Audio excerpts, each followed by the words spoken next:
আজকে দেখাবো গাটি কচু দিয়ে ইলিশ মাছ রান্না। এখানে আমরা পেঁয়াজ কুচি, রসুন কুচি আর নিয়েছি লঙ্কা কুচি। প্রথমে এখানে আমরা একটি কড়াইয়ের মধ্যে তেলটা গরম হওয়ার পর পেঁয়াজ কুচিটা দিয়ে দিলাম আর সাথে দিয়ে দেব লঙ্কা আর রসুন কুচি। এটাকে আমরা বেশ কিছুক্ষণ রেখে নাড়াচাড়া করে আর তার ওপরে দিয়ে দিচ্ছি আদা আর জিরে বাটা। সেটাকে ভালো করে মিক্সড করে আমরা গাটি কচুগুলি এর মধ্যে দিয়ে দিচ্ছি। গাটি কচুগুলো সুন্দর করে আমরা ধুয়ে নিয়েছি। ধুয়ে নেওয়ার পর এটা এর মধ্যে ছেড়ে দিলাম।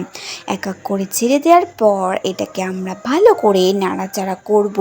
তার আগে বলে রাখি যে এটা খুবই উপকারী একটা জিনিস আর খেতেও দুর্দান্ত। তাই তোমরা বাড়িতে অবশ্যই রান্না করে খেও। আর আজকের ভিডিওটা কেমন লাগলো অবশ্যই জানিও। এখানে আমরা তারপর নুন, হলুদ আর লঙ্কা দিয়ে ভালো করে মিক্সড করে আমরা এটাকে বেশ কিছুক্ষণ এরকমভাবে নাড়াচাড়া করব।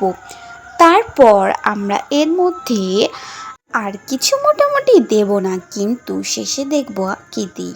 এখানে একটু জল দিয়ে বেশ কিছুক্ষণ চাপা দিয়ে রাখবো, প্রায় 10 থেকে 11 মিনিট। তারপর এটা উঠলে আর একটু জল দিয়ে এর মধ্যে আমরা আবারও ঢাকনা চাপা দিয়ে বেশ কিছুক্ষণ রাখবো।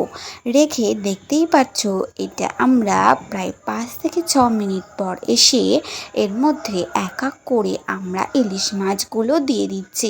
ইলিশ মাছগুলো আগে থেকে আমরা সিদ্ধ করে রেখেছিলাম, সেগুলোকে এক এক করে দিয়ে বেশ কিছুক্ষণ আমরা একটা ঢাকনা চাপা দিয়ে রাখবো।